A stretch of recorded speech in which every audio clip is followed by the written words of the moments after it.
great work. How are you, Jack? You good? What did you have on your sandwich this morning, Jack? What was that? Good man.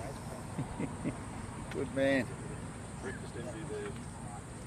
Smoothie this morning.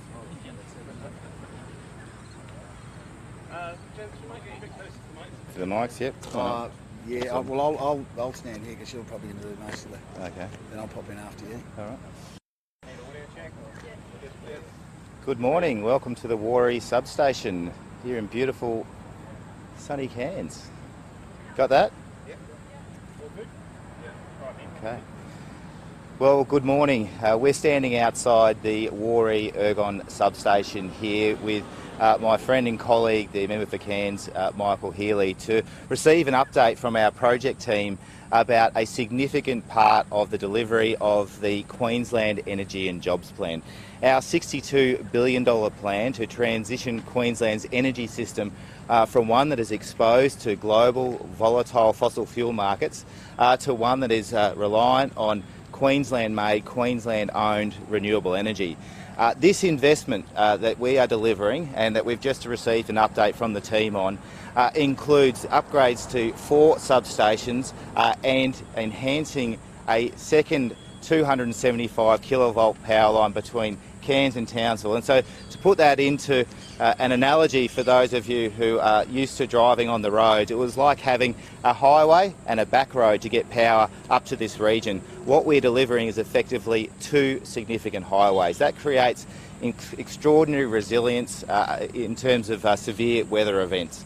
That means that far north Queenslanders will be able to look forward to more reliable electricity no matter what the circumstances are. That's what you get when you invest in a publicly owned distribution and transmission system, which the Queensland Energy and Jobs Plan does. Of course, here in far north Queensland, we know that this economy is so heavily reliant on the incredible Great Barrier Reef and the beautiful rainforests surrounding this region. As Assistant Minister for Tourism, Michael knows that hundreds of thousands of tourists bring many millions of dollars to this community to see those natural assets each year, and they're at risk because of climate change, and our Energy and Jobs Plan takes real action on climate change. What this upgrade to this system delivers is the capacity to host an additional 500 megawatts of renewable energy in the North Queensland Renewable Energy Zone. That means we're able to deliver cleaner, more affordable power to the state, transferred across the state through the Queensland SuperGrid. The Queensland SuperGrid is the largest intra-state energy transmission system anywhere in the country. Allow us to move clean power from the renewable zone through to our pumped hydro energy storage facilities in places like Mackay and further south in Gympie. I want to congratulate the local team here for seeing this project through. They advised me today that they expect the upgrades to be completed by 2024. It's already connecting to the Mount Emerald and Caban wind farms, delivering clean energy into households here.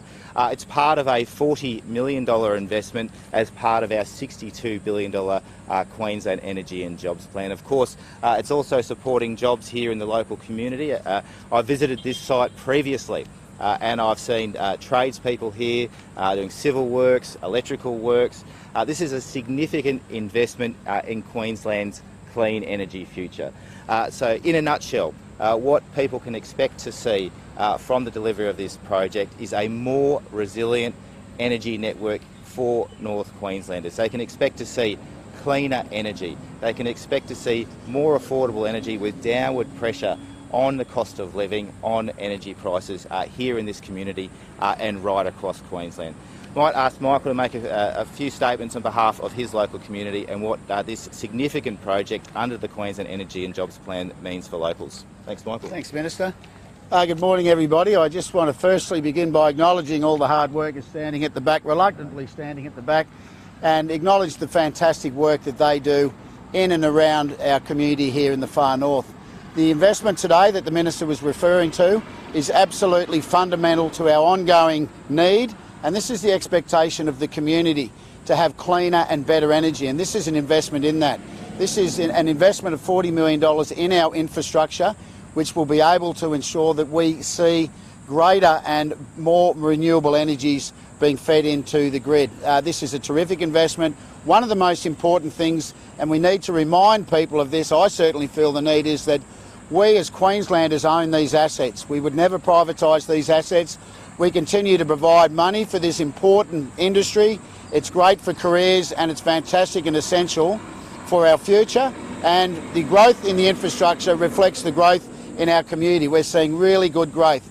Coming out of the back of COVID, we are seeing a solid return by tourists. We could see a little bit more international coming, but there's always going to be that strong need for energy. We're investing in it. It's part of a $62 billion investment. We've got a plan. We're working towards it. This is really good news for our infrastructure. Good news, and it reflects the government's commitment to the people of the far north. Thank you. Thanks, Michael. Thanks, Minister. Happy to take questions. Yeah, Minister, you said this project's not going to be complete till 2024 and will lower our energy bills. I mean, can we really wait till then? I'm assuming the $175 rebate won't be lasting all the way till this project's finished. Well, the $175 cost of living rebate was an important initiative of the Palaszczuk government. When energy bills started to be impacted by the illegal invasion by Russia on Ukraine and the weaponising of the global energy market, the Palaszczuk government acted decisively. We saw that the federal regulator expected household power bills to increase by $165 last year, and so we provided every single household here in far north Queensland with a $175 cost of living rebate.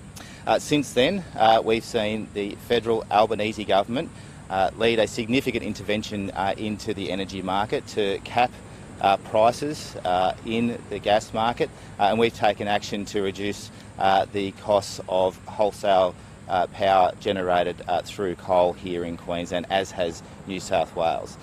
The single most important thing, though, that we can do to reduce the costs of energy for Queenslanders, for all Australians, is to transition to a system that isn't exposed to those volatile fossil fuel markets globally.